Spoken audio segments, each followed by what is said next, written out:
I'm Mark Walther. I'm a member of the HITSS acquisition team. And before we begin, just an important word on safety. If a building evacuation were to occur, just observe the exit signs and the evacuation instructions that you will see at each of the exits. And if you're not located on the ground level for some reason, just use the stairwells and not the elevators while evacuating. And this is true for the folks that are here in the auditorium as well as in the Glennon overflow room down the hall. To begin the proceedings, I'd like to welcome Woodrow Whitlow, who's the Associate Administrator of the Mission Support Directorate. Whitlow?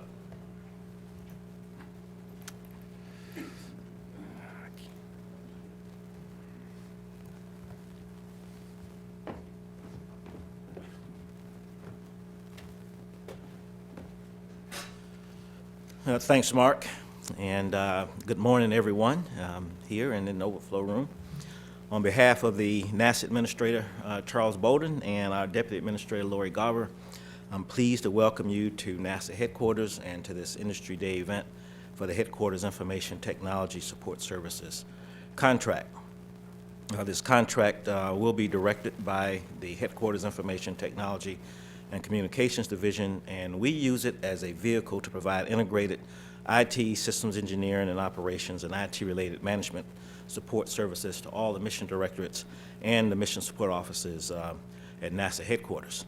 The services that are provided under the contract are organized into several areas, and they include applications development, business management, information management, multimedia, the NASA headquarters data center support, project management, IT safety, reliability and quality assurance, IT security, systems engineering and integration, user services, and work management systems. So it's a very wide-ranging contract, and it's critical to the agency to be able to accomplish the missions and the goals that we set forth for the U.S. taxpayers. And so this event is key within the overall HITSS acquisition schedule. And I want to thank everyone for their interest, and I want to thank everyone for coming today. And it's my understanding from talking with Mark and Kelly that we had well over 250 people in attendance representing approximately 180 companies. And so my plan was to express to the people who came the importance of the acquisition, of this acquisition to headquarters, but I think from the attendance that I see today, that's already done that for us, at least for me. The senior leadership here at headquarters considers IT services and support reflected in HITSS to be a vital mission-enabling component of our overall headquarters programs and services. And I'm pleased that we've established this opportunity as a competitive 8A set-aside. The administrator, Charles Bolden, and the entire NASA senior leadership team fully support the objectives of the 8A program, along with the Small Business Administration's other small and disadvantaged business programs. And particularly, I want to thank Glenn Delgado, our Associate Administrator for Small Business Programs, for his leadership in this area as we strive to meet some very challenging but realistically attainable goals. So I'm confident that all of you here have the right stuff to provide high-quality, customer-focused solutions and services to a very easy-to-please, low-maintenance workforce here at headquarters. So once again, I'd like to say welcome, and I'll turn the proceedings back to Mark. And thanks for coming in. If we're lucky, the weather will hold and allow you, those who came out of town, to get back home. Thanks again.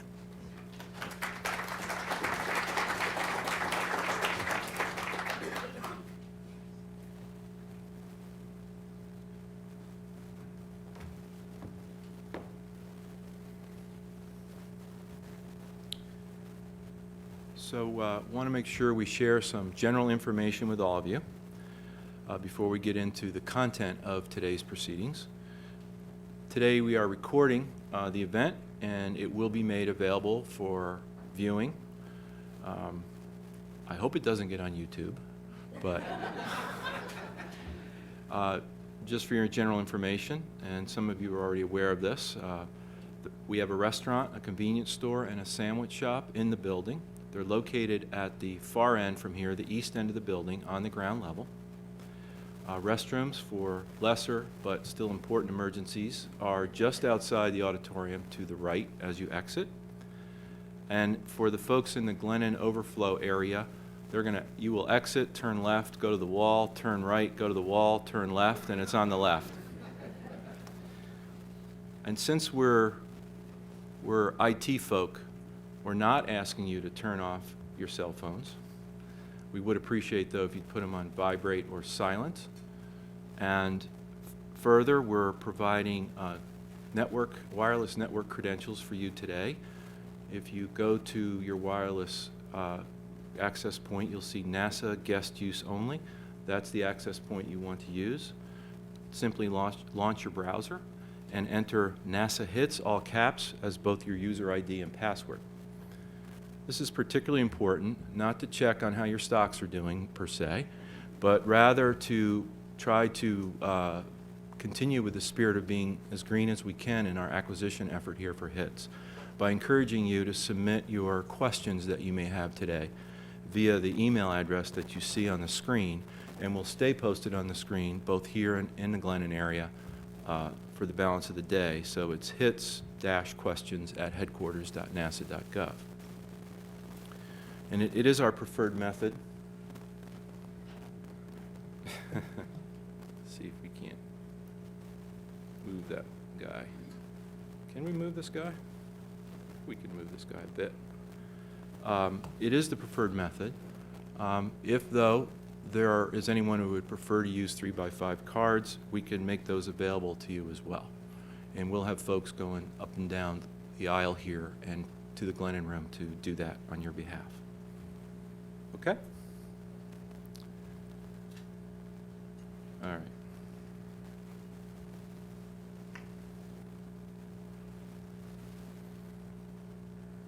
I'm not proud. What do I need to do?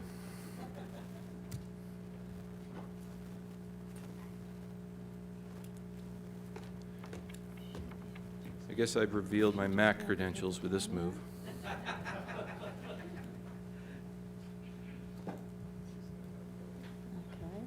you can use this thing. Just move it.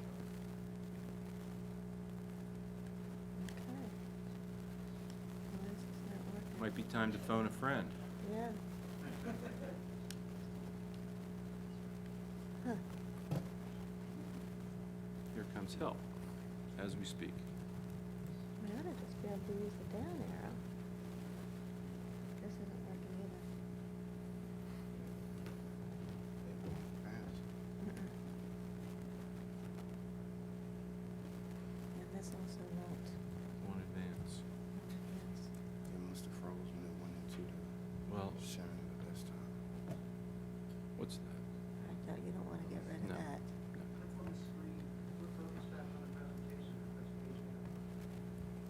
There we go. Okay, this is working out too.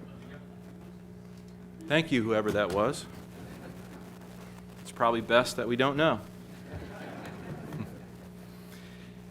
So it's important to read you this disclaimer. In the event of any inconsistency between the data provided in these charts and the final request for proposal, RFP, the language in the final RFP, including any amendments, will govern. So here is today's agenda. You just heard Woodrow's gracious welcome to you all, and we've gone through the general information. Our lineup of presenters today includes Kelly Carter doing the introduction. Our contracting officer, Ricardo Mason, will provide a procurement overview. I'll come back up and start a technical overview. We'll take a break at 10:45, and then we'll continue with the technical overview with Dennis Groth, Andrew Shane, and Joan Verbeck. That's the point at which we will break for lunch and tours and for the government HITSS team to review the questions that have come in preparation for providing some responses to those questions beginning at 3 o'clock. And our expectation is to adjourn not later than 4 p.m. Many of you are taking tours today. You have received information about them on the back of your badge, and including the time of your tour And you will do that by gathering in the lobby, and we'll remind you of all that as we get closer to that time. So I'd like to bring to the podium the Headquarters Chief Information Officer and Division Director of the IT and Information Technology and Communications Division, Kelly Carter.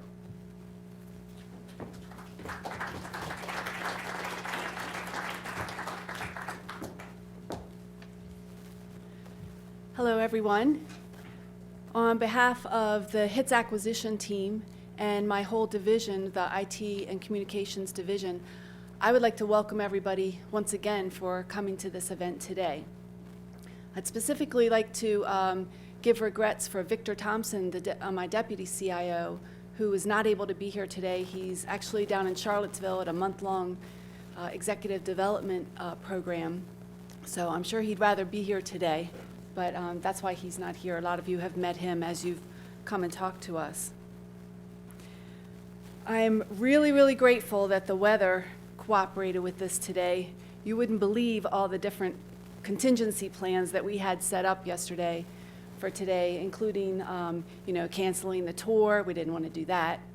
Canceling the answers at the end of the day, didn't want to do that. We also got down to like plan C, D, and E, which included things like speed reading and charades and pantomime, anything to get through this thing quickly. But I'm just really glad that we were able to have this today, because I do feel that this is a really important thing for us to be doing. As Woodrow said, we had well over 250 people signing up for this, and there's probably still some more that might be trickling in, maybe because some of the weather in the northwest, northwest of town here. But a great turnout, so much so that we had to use our Glennon room, our big assembly room there, for a lot of the attendees are there as well. So this is a great thing. This is the largest support services contract that we have here at NASA headquarters. And as Woodrow said, it is really important for us to be able to do this job very well for our customers here. And it's obvious that you're taking it very seriously too, based on your interest in this procurement. So why are we doing Industry Day? Several reasons. This is a huge document, the draft RFP. We kind of feel like we have given birth to this thing since we've been working on it for a really long time. So once we release the RFP, we feel like it's mostly everything that we intended it to be. But we want to give you guys a chance to review it, hear more from us as to what was some of the insight behind some of the words, some of the features, some of the clauses. Why did we do some of the things that we did? Because if you understand our reasons, then that will help you give us better feedback as we go through this process. It's a huge document, so we're trying to boil it down to the most important things that we want you to be aware of as you do your review. We're trying to provide some supplemental information as well. I know some of the questions that we have gotten already have asked for historical data, and we did not include it in the draft RFP, partly because we didn't have it all together yet at that time, but also we kind of felt like that was a separate thing. And we're making as much of it available in the library as we can, but we also are trying to include some of our historical data versus number of transactions, just for scoping and sizing purposes. So that's one of the things that we're trying to do today. This was really, preparing for Industry Day was a good exercise for us as well, because as I said, we've been intimately familiar or involved in writing and putting this whole thing together, but by going through the draft RFP in preparing our charts for today, we have noticed some things that didn't really come out the way we intended, or things that we can try to tighten up for the final. So in addition to the review and the responses you're going to give to us, we're also doing our internal review, and so that's been a really good thing for us as well. Another reason for having Industry Day is that we wanted you to have the chance to have access to us here at headquarters. You can, for those of you who haven't been to headquarters before or who haven't been here very much, this is, well, we think it's a unique environment. It's a great environment, but by being here, in the auditorium or having a chance to go on the tour, you really get a chance, hopefully, to observe not only our physical assets that we have here, but kind of see how we're set up, how we're laid out here, what some of starting to get a feel for the cultural and the environmental feel of what NASA headquarters is like. We have gotten questions already. We hope that you utilize this feature to provide more questions as you go through the morning. And while you guys are taking the tour in the early afternoon, a small group of us are going to be huddling to put together some responses to the questions. Now, we will not be able to answer all of the questions, but we're going to try and answer as many as we can today. All in all, what we're really trying to do is enable the best scenario for you to give us feedback on our draft RFP, because when we issue the final RFP in early March, we're hoping it's the best document that it can be to enable you to provide great proposals to us.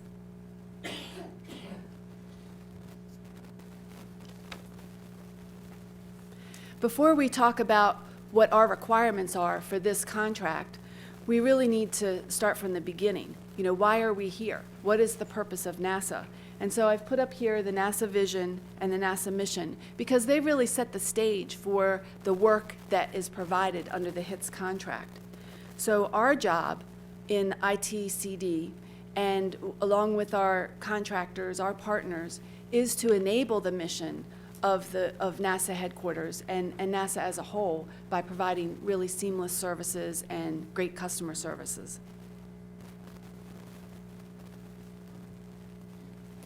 Here at NASA headquarters, we have over 1,800 employees, and that's a combination of civil servants and contractors that are here. We have 10 floors, or it's 9 floors above ground, and then we have the concourse level, and that's really the heart of the NASA IT infrastructure is down there, along with a lot of other services that are provided. The mission of NASA headquarters is to provide overall guidance and direction to the agency. So all of the senior leadership of the agency is here in this building, and that's who we're providing our services to. Headquarters consist of about 30 organizations, including 4 mission directorates, aeronautics, exploration, space operations, and science. So those are our major program customers, but we also have lots of mission support offices, including the Office of the Chief Financial Officer, Office of the Chief Information Officer, other organizations like the small business programs, that kind of thing. And we provide IT support to all of these organizations. So no PowerPoint presentation would be complete without an org chart that you really can't see. So we wanted to oblige and include that in our deck here. And this organization chart is available on the NASA homepage. So really I'm just kind of putting it up here to continue to set the stage.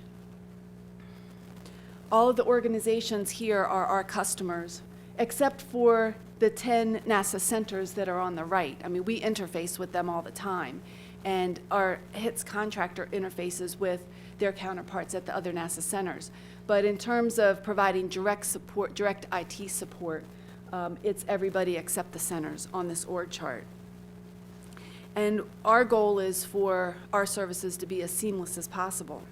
So if you see on the bottom left here, the Mission Support Directorate, that is the organization that my division falls within.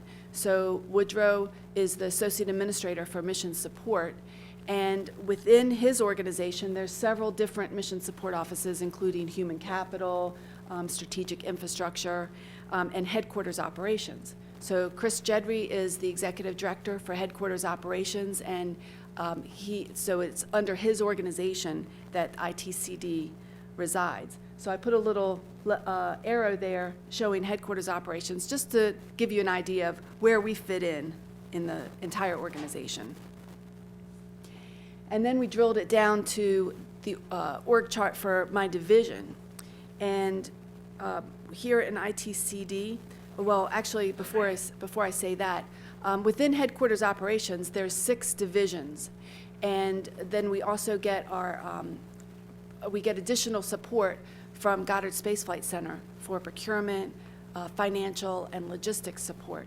So headquarters operations altogether, so myself along with my counterparts for like the facilities, human resources, equal opportunity, we are overall responsible for providing all of the city management type services to NASA headquarters. Then for ITCD, we have an authorized staffing level of 25 civil servants, and it consists of a small division support group that you see to the right of the middle box, and that is where the HITSS COTR resides, who's currently Joan Verbeck. And then we do our financial management, our chief technology officer, which right now is a vacant position. So we've got like a small leadership team, which includes the 2 branch heads for systems operations and customer services. So all of the services that are provided under the HITSS contract, they don't fall into like one branch or the other branch. They really span the whole gamut of this organization.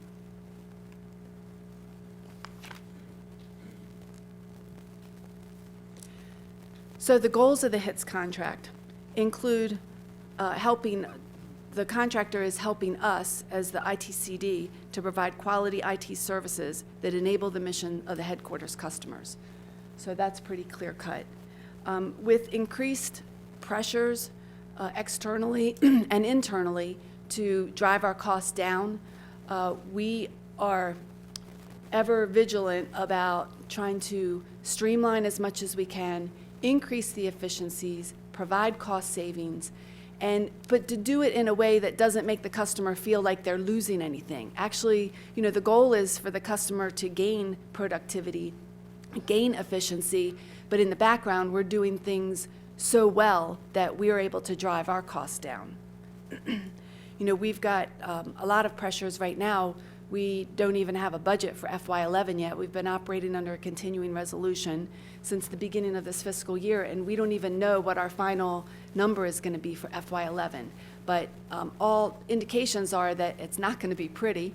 So we are already trying to figure out ways that we can tailor our services, try to increase our productivity, that kind of thing. And then FY12 is going to be probably worse. And we already knew that our budget was going to be declining even in the further out years. So it's really, really important that our contractor help us try to do these things to improve our productivity and increase efficiencies.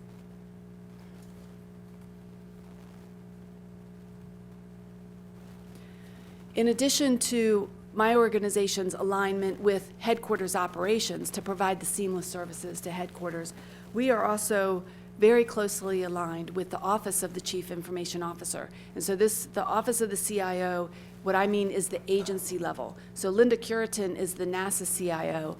I'm the CIO for NASA headquarters. So technically, I'm one of the center CIOs that works for Linda.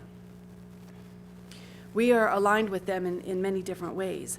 So in terms of goals and objectives, our goals and objectives are really a flow down of the goals and objectives of Linda's organization. And organizationally, I report to Linda Curitin, as all the center CIOs do, and I'm a member of the CIO leadership team. So the fact that we're in the same building also means that we get tapped on the shoulder a lot for support to the Office of the CIO, which is really a good thing because Linda is looking at my staff as people that can help influence some of the initiatives and some of the services that are being provided to the agency. So we definitely look at that as a really good thing. We lead and participate in agency teams in support of the Office of the CIO. We plan and implement agency services and initiatives. And additionally, the HITSS contract has tasks that are in direct support of the Office of the CIO. So there's a lot of alignment there as well.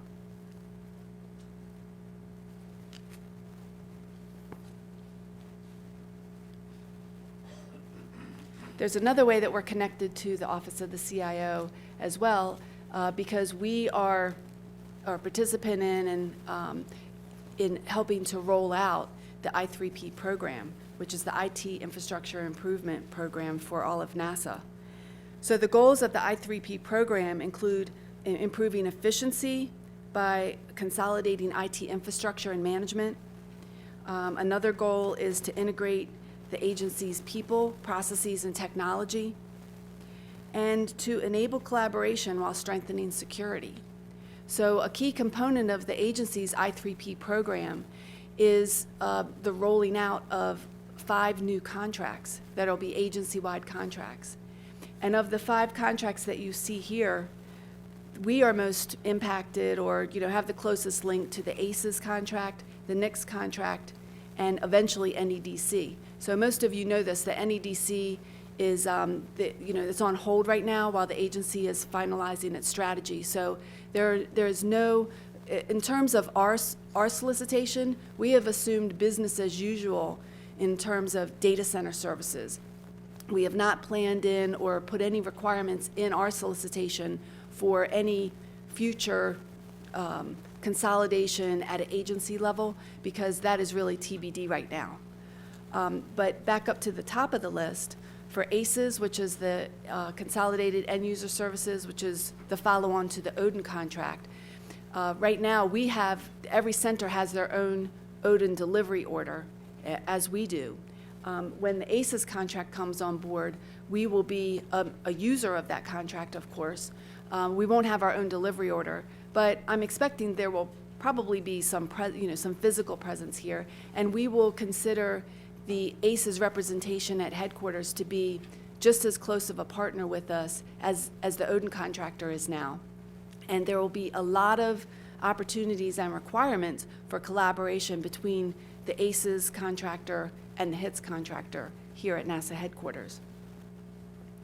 We have a close relationship, or will, to the HITSS contract as well, because as a lot of you know, right now under the Odin contract, right now, our local area network and our telecommunications responsibilities are under the HITSS contract. We do not have those requirements in the draft RFP for the next HITSS contract because those services are going to be provided to us by the agency contract for NICS.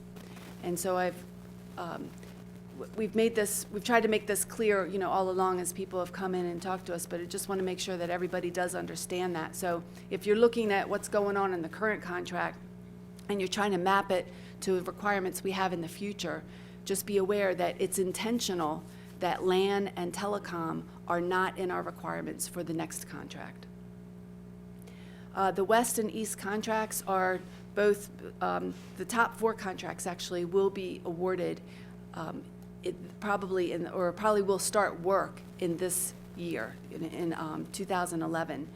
On West and East, it doesn't impact us as much because we don't have as direct relationship to those services as we do to ACES and NICS and potentially NEDC, but that's to be determined later on down the line. So there's other interface requirements that I wanted to make sure that you're aware of as well. At the agency level, just to explain what the current scenario is, right now, if anybody at headquarters has a problem or they can't log on, that kind of thing, we have a consolidated helpline, it's HELP. And so you pick up the phone and you dial HELP and then you select 1 for IT services. And that call goes to the Odin Help Desk, which right now is in Madison, Alabama. And they receive all the calls, whether it's a network problem or a desktop problem. Just if you have a problem, you call and you press 1. And so if Odin determines on the help desk, if they determine that it's not desktop, it really is network, it needs to come back here, then the help desk ticket is triaged back to headquarters. So that is the current scenario. It's going to be a similar scenario later this year. However, it's not going to be the Odin Help Desk that's going to be answering the call. It's going to be the Enterprise Service Desk, which is an agency-wide effort at the NASA Shared Services Center. We envision the same, pretty much the same scenario, but the Enterprise Service Desk and the Enterprise Service Desk is going to be stood up at the NSSC, and that's where the calls will be going to, and then the help desk tickets will be generated back here. Dennis will be talking more about this later when we get to the technical overview. But then we also, here at headquarters, we have a contract for Customer Service Support Center, and that includes our printing, design, duplication, and graphics support. So the exhibits, the signs you see out here in the lobby, for the most part, that is done by our Media Fusion contract. And so that's one of the contracts that's administered under my organization. And so that's another tie-in where we have to be really in sync, doing a lot of collaborative efforts with them. And then our other contracts for headquarters operations, including facilities, security, and then NASA TV, that kind of thing. You know, the point I'm trying to say here is that we are not just working in a vacuum in this organization. We have links to contracts all over the agency and especially here at NASA headquarters, and it's really important for us to be all together in this.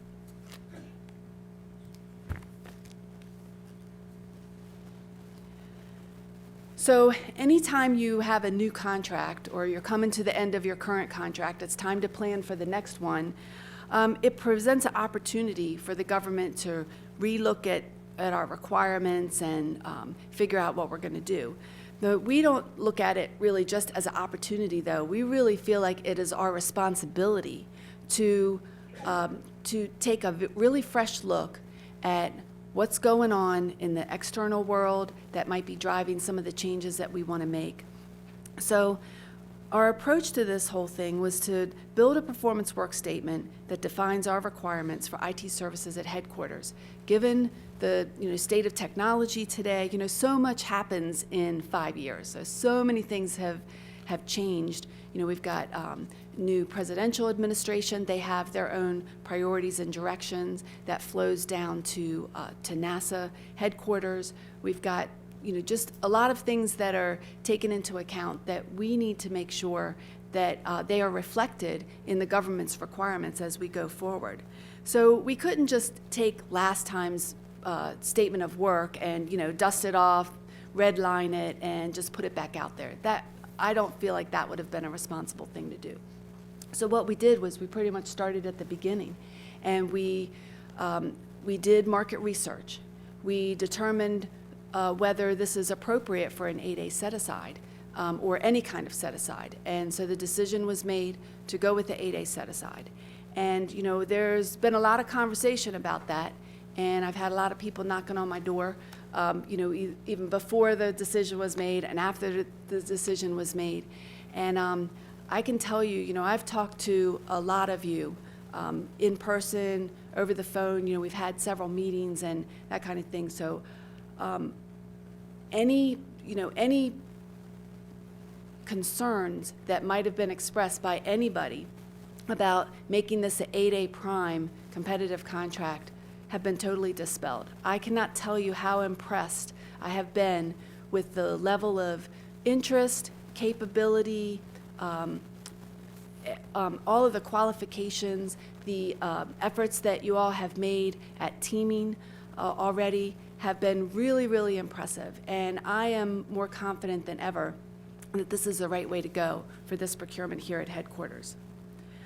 We wanted to provide as much access as possible because we want to provide a level playing field for all the potential offers in this.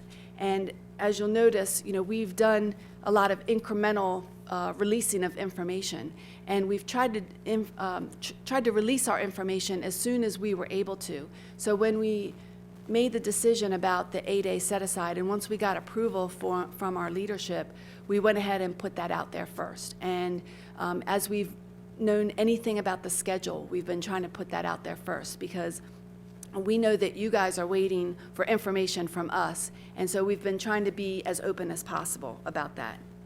And then finally, we've been trying to structure the solicitation that gives all of the offers the best chance at providing a great opportunity to showcase their capabilities and qualifications. So hopefully you've all had a chance to review, all or most of the RFP. And like I said, we took a lot of care in structuring this. But it's a huge document, and we want to make sure that you know some of the insight that we had in putting some of the key features together. Cost plus incentive fee contract. The current contract is cost plus award fee. We feel like it's been a really effective vehicle for motivating, incentivizing performance under the current contract. But, one of these external things that happen is that the trend today is not to do award fee contracts.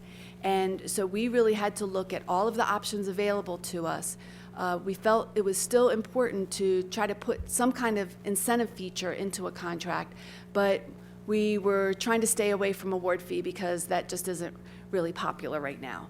Because there's a lot of administrative burden associated with it, and it tends to be more on the subjective side, and really the trend is more towards objective evaluation for determining performance. So that's why we put together a cost plus incentive fee structure. We do want to hear how you feel about that. And the incentive fee plan, there's not a whole lot of precedence for cost plus incentive fee contracts at NASA yet. So we were going with a couple samples that we had, and plus a lot of our own ideas and thoughts that we put into that. I'm hoping that the incentive plan that we've put together is kind of clear. I can't say, I'm sure that there's a lot of questions about it, but we want to hear what you guys think about it, and then we'll take your advice into consideration as we get ready for the final. Then the next thing is on the technical proposal instructions for mission suitability. This is one of those things where after the draft RFP was released and we were going back and looking over it, we realized that we might not have been quite so clear as what we intended here. So in a typical, most RFPs, under technical approach, it says, give us a complete, comprehensive, detailed,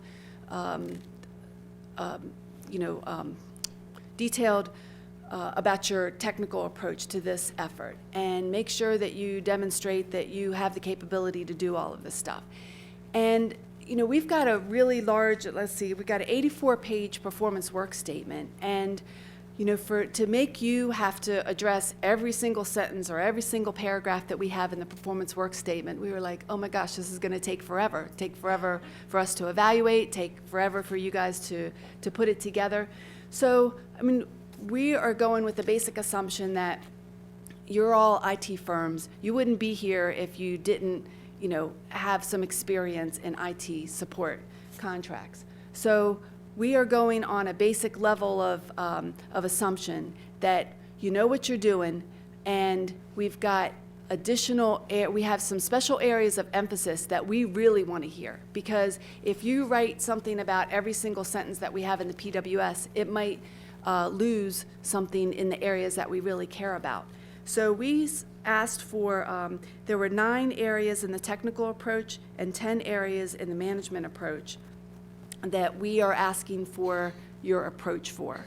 And so we're hoping that that's kind of clear. We will make sure that we clarify that in the final. But if you have any questions or comments about either that approach to doing it this way or about the content, did we leave anything out? Was there something that you really feel like you would need to tell us about your approach for that we didn't ask for? Because we want to make sure that we have all the information we need in order to evaluate the proposals, distinguish among offers, what are the approaches that work, and what might not work, that kind of thing.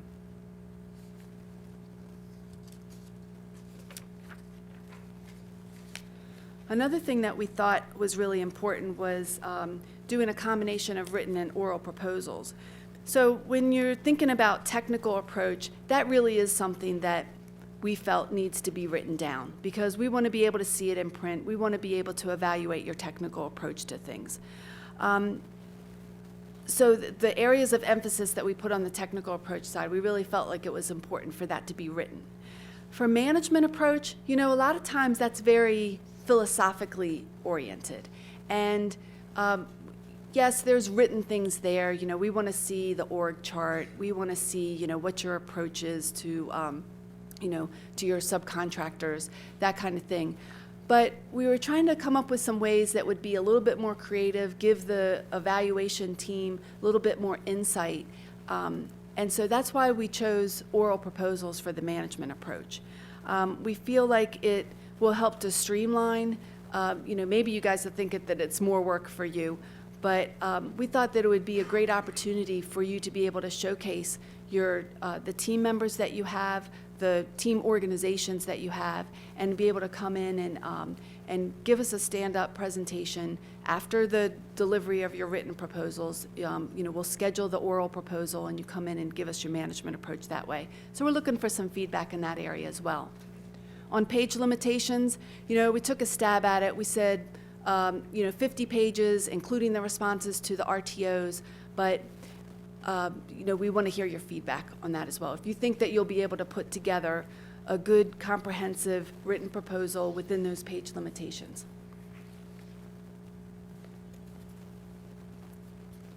Some of the major challenges that we've got going on here at headquarters that will be interleaved, throughout the performance here.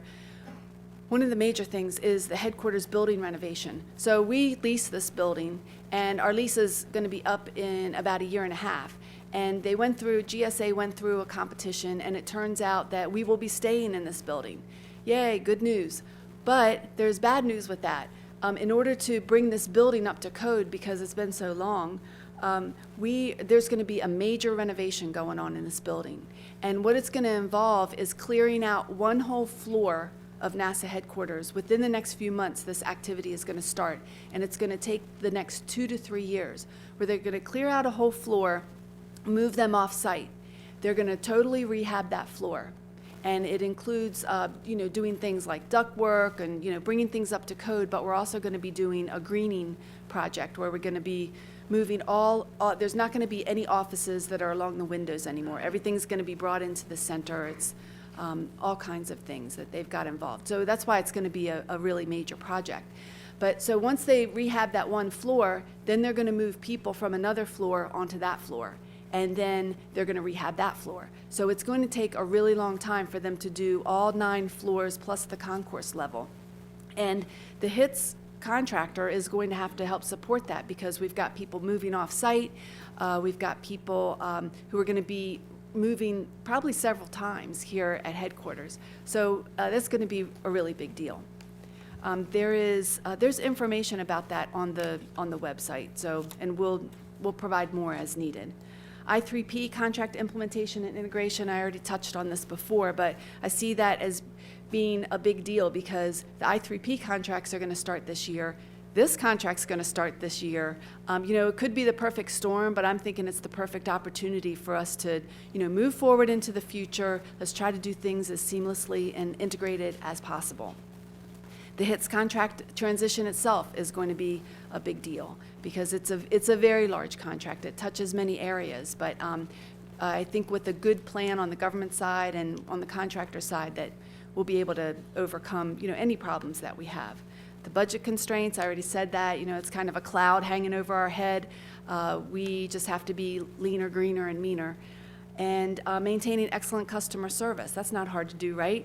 Through all these challenges, I do feel that, if somebody says, what's the main, what's your main emphasis, what's your main goal, really it's all about the customers. We have to do that for the customers here at headquarters. In conclusion, I would just like to say that I'm really looking forward to all the opportunities that we all have ahead of us. There will be some challenges, but I think it's a really exciting time to be at NASA. It's a great time to be at headquarters. It's really a fun time for me to be the headquarters CIO. encourage you guys to, give us the feedback, because this is really what it's all about. And we commit to you to take all the feedback under advisement. We will disposition the copies, the questions and comments that we get. We're gonna post them all on the website. It might say, hey, thanks for the comment, we're not gonna make any changes in that area, but I think you will see that we will be making some changes based on the input that we get. And all along, we're going to continue to be as open and transparent as we can, and to give you guys the access that you need in order to put together great proposals for us. So that is the end of my pitch, and I'm going to turn it over to Ricarda Mason, who's the contracting officer, and she's going to give you a procurement overview. So thank you very much.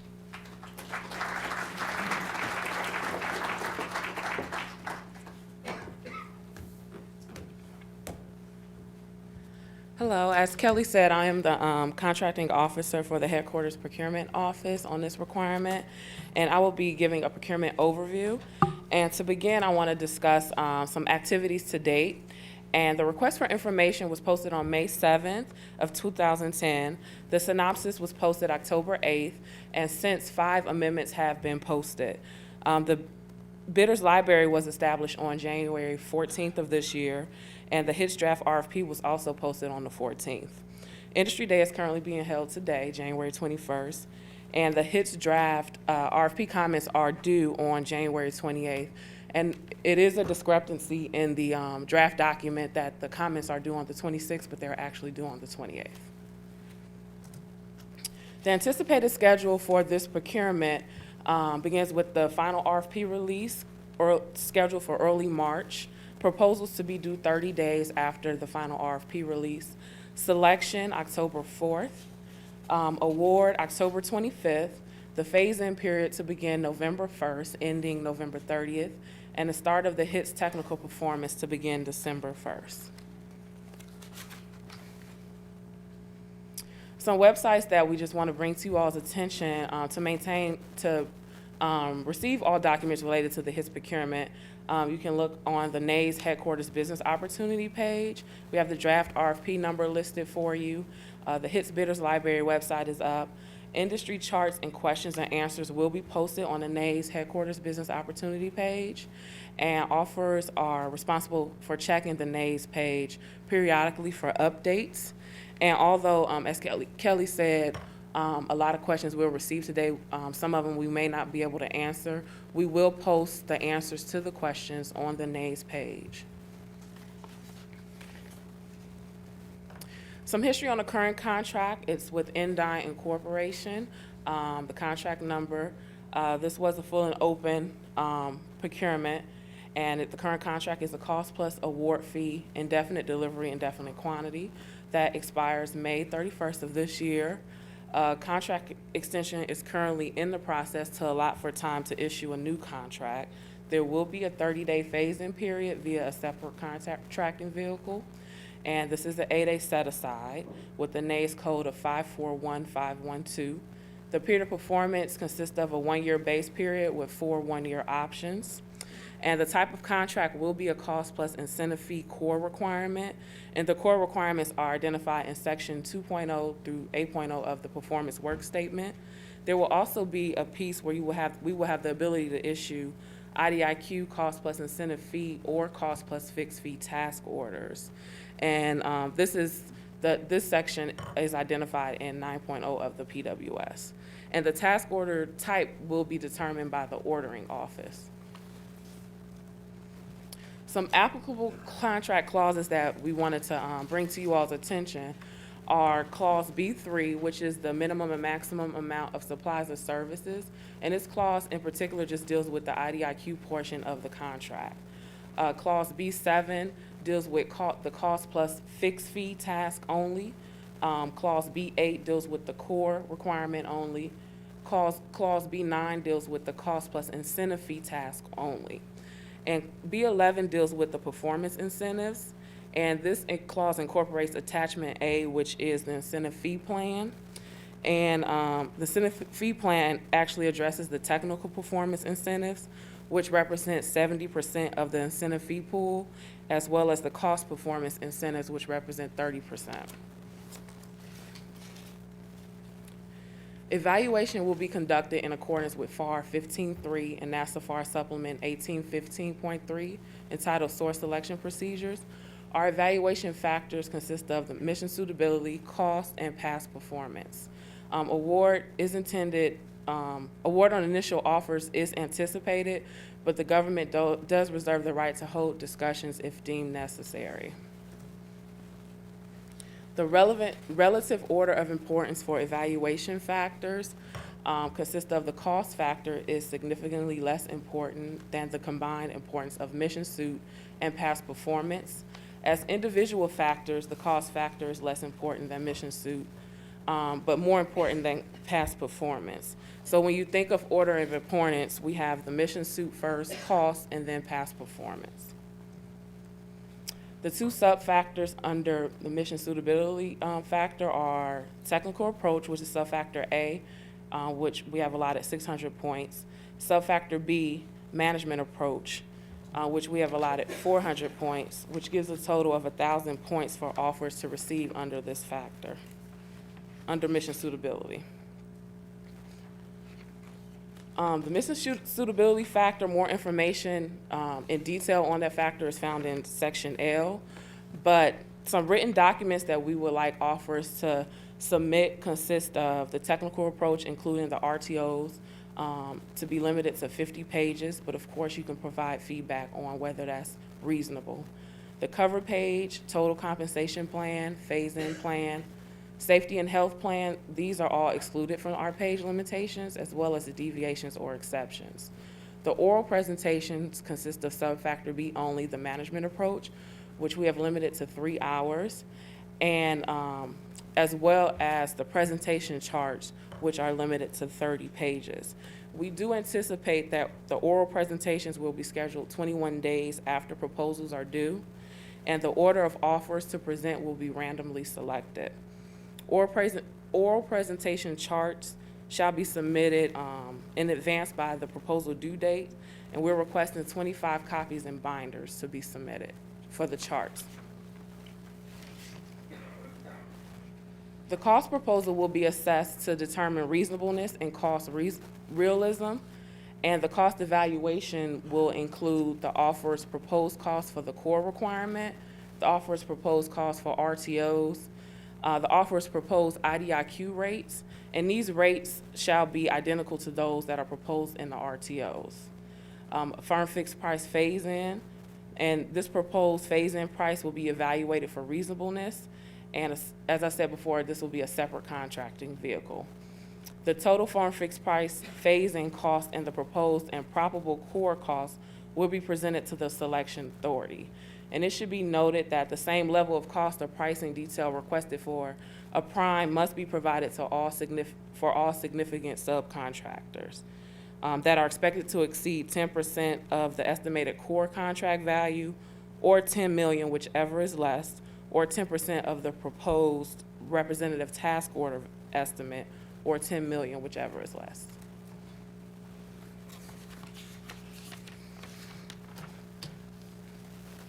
The past performance factor will evaluate information on the most recent contracts for similar efforts. And a recent contract is a contract that is ongoing or completed less than 3 years prior to the issuance of the final RFP. And contracts completed more than 3 years prior to the issuance of this RFP will not be considered recent and will not be considered or evaluated. For a prime contractor's contract references to be considered at least minimally relevant, it must meet or exceed an average annual cost or fee incurred of at least $6 million. And I just wanted to note that we have received several questions concerning this threshold, and we will definitely take a look and see what's the best bet to go before the final RFP is released. And if we make a decision to change it before then, we will notify everyone via the NAE's business opportunity page. A significant subcontractor is any proposed subcontractor that is estimated to meet or exceed an average annual cost or fee of 10% of the proposed core contract value, or 10% of the proposed RTOs. For a significant subcontractor's contract references to be considered at least minimally relevant, It must meet or exceed an average cost or fee incurred of at least 10% of that portion of the procurement. And past performance questionnaires are also required to be submitted and shall be submitted to the CO by the proposal due date, and this is for the prime or any significant subcontractor. And I just want to piggyback off of Kelly. We are requesting some feedback from industry just to help us firm up our requirement. And some of those things, as Kelly said, are the contract type, the incentive fee plan, the combination of written and oral proposals, the performance work statement, page limitations, and technical proposal instructions, particularly addressing the government's request for offers to submit, to respond only to certain areas of emphasis versus the entire PWS. So miscellaneous, once again, it's up to the offers to check websites periodically for important information regarding this procurement. And until the release of the final RFP, offers may continue to communicate with government personnel. But once the final RFP is released, offers shall refrain from communicating with government personnel regarding this acquisition in particular, and refer all submissions to the contracting officer, myself, in writing. And offers are not prohibited from contacting the incumbent, but they shall refrain from causing disruption during normal work hours. And I just want to emphasize again that this is a draft, and all the information on the websites or any documents that we provide are working documents in progress, so they might be changed depending on, new information as things filter in. And this concludes the portion of the procurement overview, and I'll turn it over to Mark, who will begin the technical overview. Thank you.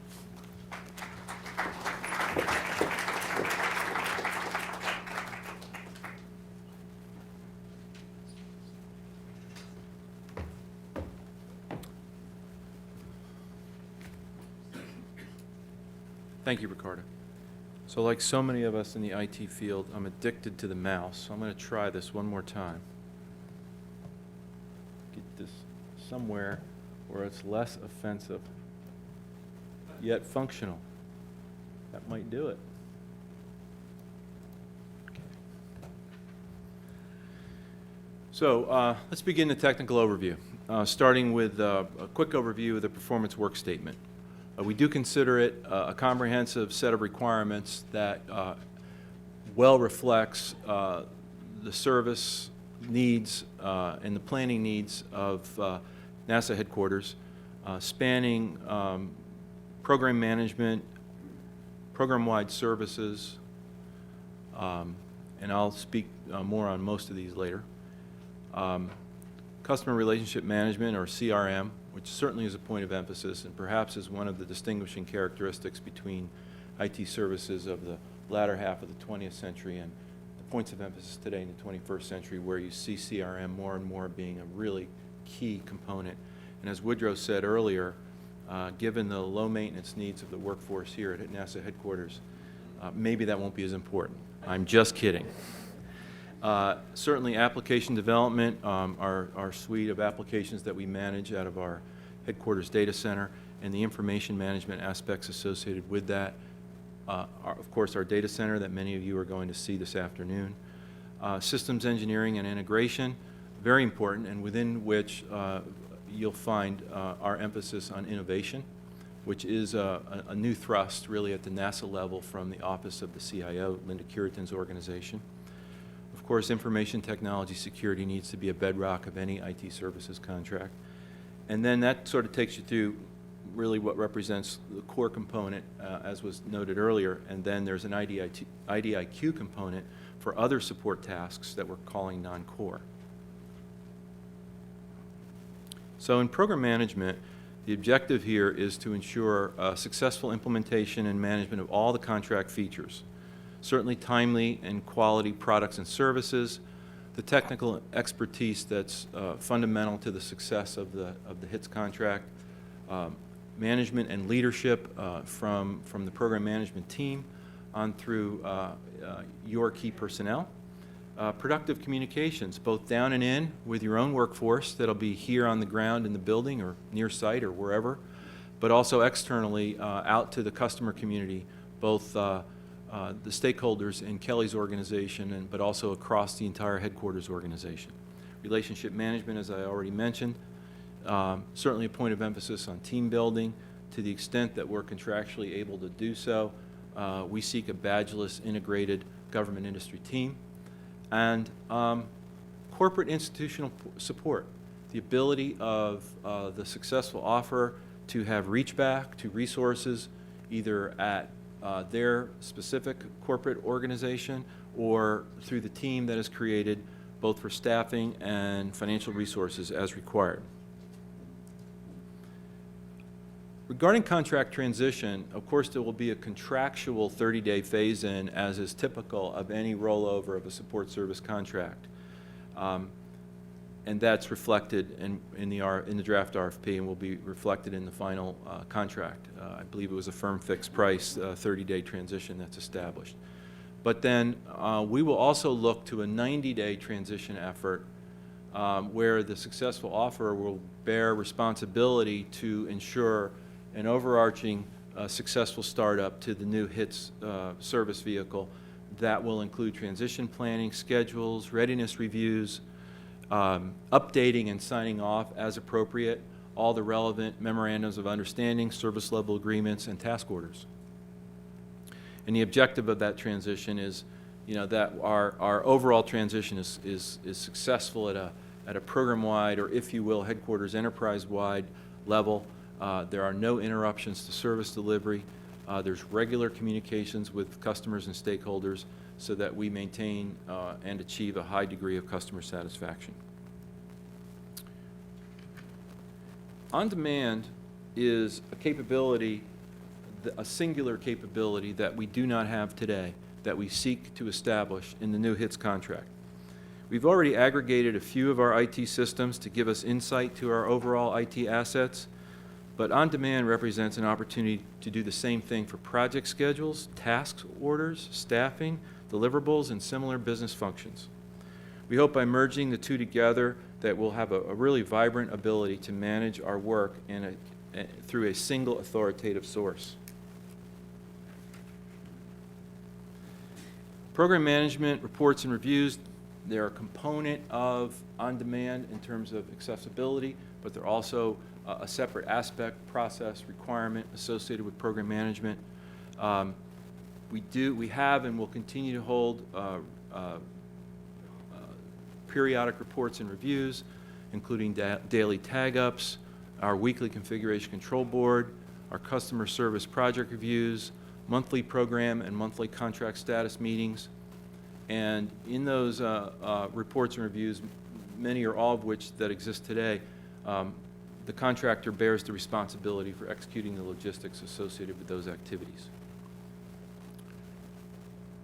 So, as many of you know, in the federal government, we began to see an emerging point of emphasis on program management offices, PMP certifications for Exhibit 300 acquisitions and programs. And the way we took that in at NASA is, frankly, we get that. And we get that because we have a heritage of project management competencies associated with flight systems. And in parallel, and really not influenced, if you will, or directed by what was going on at the federal government level, we created a NASA procedural requirement 7120.7, which speaks to the importance of project management rigor really for all institutional activities of the agency, but it has a specific point of emphasis on IT. And so it was sort of born of our bedrock project management rigor that's in 7120.5, and that one being related to flight systems. So we expect to embrace that and carry that forward to ensure that that rigor exists, that project management rigor exists in how we approach IT projects and initiatives. It will certainly include integrated master scheduling, and it will be resource load. It will be expected to be resource loaded as appropriate, and identifying project dependencies. That needs to be calibrated with things that are happening internally that Kelly's organization may be sponsoring for NASA headquarters, but also tied to the numerous agency-wide IT projects that are ongoing that are led and sponsored out of the NASA Office of the CIO and sometimes assigned to specific centers to lead for the agency. So there'll be that calibration requirement at both levels. Certainly quality assurance processes, logistics and property management, sort of the meat and potatoes of things that you'd expect to have in play in a program management set of activities, and training. And you're responsible for that training unless it's directed by us. So from program management, you move to program-wide services, okay? The services that are associated with the execution